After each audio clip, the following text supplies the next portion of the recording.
Let's go Ravens! We need to talk about something very important. The 2024 season is over, and Eric DeCosta is on the radar for the 2025 draft. In fact, some names are being analyzed behind the scenes, and that's what we're going to talk about. Before you continue, hit the like button if you're a true Baltimore Ravens fan. If possible, write something like, "Go Ravens! Let's come back stronger in 2025. I don't know if you saw it, but DeCosta gave a recent interview to fans and talked about two names in particular. Among the highlights were his candid comments about two polarizing figures, Eddie Jackson and Deontay Johnson. DeCosta, typically reserved, surprised everyone with his openness, taking responsibility for decisions that didn't go as expected. This transparency is a refreshing change, and Ravens fans are still excited about the details. The Eddie Jackson story made headlines. Jackson, a veteran safety brought in to fill a crucial defensive role after the loss of Geno Stone, came with high hopes. Known for his ball-catching abilities, Jackson seemed like the perfect fit to boost the secondary. However, his tenure with the Ravens was rocky from the start. DeCosta admitted that Jackson struggled to adapt to the team,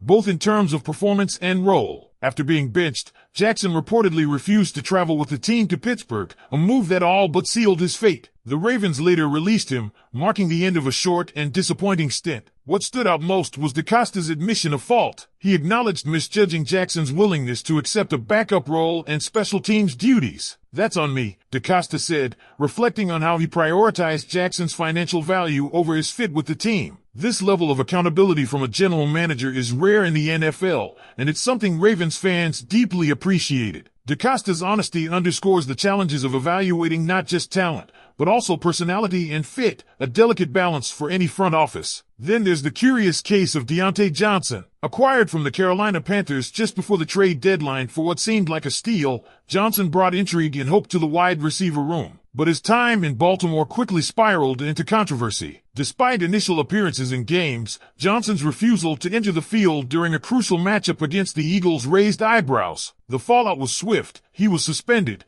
and not long after, mutually agreed to part ways with the team. The Texans picked him up shortly after, but his stint there proved just as turbulent. Reports of locker room frustrations and dissatisfaction with his role followed him, even into a playoff game. DeCosta revealed his thought process in taking a chance on Johnson, describing it as an opportunity to strengthen the wide receiver group at minimal cost. A former top target for the Steelers, Johnson had undeniable talent. Yet, the gamble didn't pay off, as his dissatisfaction with his role mirrored his struggles in Baltimore. While the decision to bring him in was low risk financially, it showcased the complexity of managing personalities in a high-stakes environment. These two examples highlight the challenges DeCosta faced this season. His willingness to address these missteps and provide insights into his decision-making process speaks volumes about his leadership style. Ravens fans, always eager for transparency, now have a clearer understanding of the delicate balance between talent acquisition and team chemistry. But the real question remains, what lessons will the organization take from these experiences moving forward? It's also worth noting how these incidents reflect the broader struggles of the Ravens this season. Despite finishing 12-5,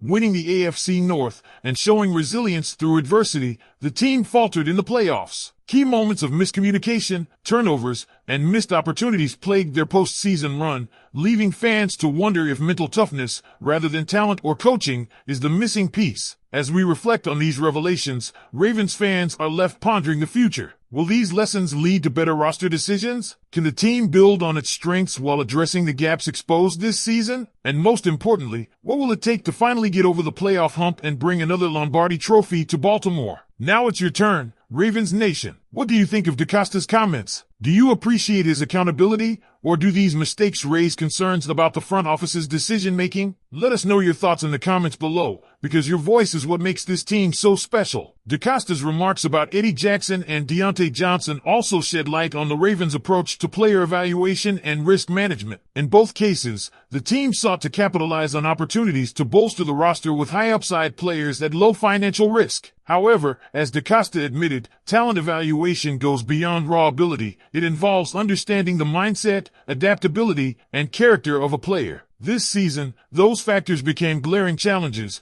and while the risks were calculated, the outcomes left much to be desired. Take Eddie Jackson, for instance. On paper, he checked all the boxes, a proven veteran with a history of making big plays and a relatively low price tag. Yet, his inability to embrace a backup role revealed deeper issues about team culture and expectations. DaCosta's acknowledgement that he needs to better assess not just the skill set but also the personal and professional dynamics of potential additions shows a willingness to evolve. This introspection might be what the Ravens need to avoid similar missteps in the future. Deontay Johnson's saga, meanwhile, highlighted the complexities of managing personalities in a competitive environment. The Ravens have always prided themselves on fostering a team-first mentality, but Johnson's frustration with his role revealed cracks in that philosophy. The decision to bring him in, despite his history of dissatisfaction with playing time, was a gamble that didn't pay off. Even so, DaCosta's rationale made sense. Johnson had shown flashes of brilliance in Pittsburgh, and his presence could have added depth and versatility to the receiving corps. Unfortunately, the fit just wasn't there, and Johnson's issues followed him to Houston,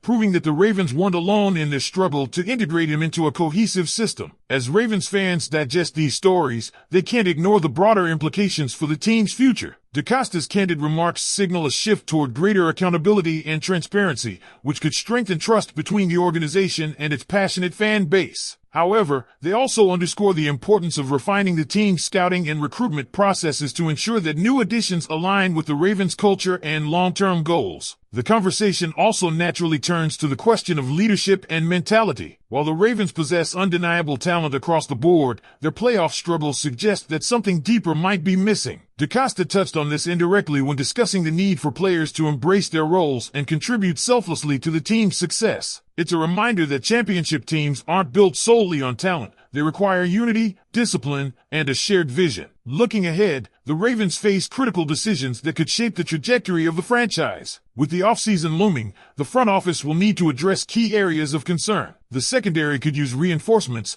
particularly given the challenges faced by players like Jackson. On offense, finding a reliable third wide receiver remains a priority, as the team continues to develop its core around Lamar Jackson, Rashad Bateman, and Zay Flowers. The offensive line also deserves attention, as protecting Lamar is paramount to the team's success. One lingering question is whether these adjustments will be enough to overcome the mental hurdles that have plagued the Ravens in recent years. DaCosta's remarks about accountability and decision-making offer a glimmer of hope, but the proof will ultimately come on the field. Can the Ravens learn from these lessons and translate them into a deep playoff run? Or will they continue to fall short, leaving fans with more questions than answers? It's a pivotal moment for the franchise, and the stakes couldn't be higher. The Ravens have the talent, the coaching, and now, a renewed commitment to self-reflection and growth. Whether that's enough to bring another Lombardi trophy to Baltimore remains to be seen. For now, all eyes are on DaCosta and the front office as they navigate the offseason and prepare for another shot at glory. So, Ravens fans, what's your take on all of this? Do you think the team's struggles are rooted in personnel decisions, coaching, or something deeper? What moves should the Ravens make this offseason to address their weaknesses and build on their strengths? Share your thoughts in the comments below,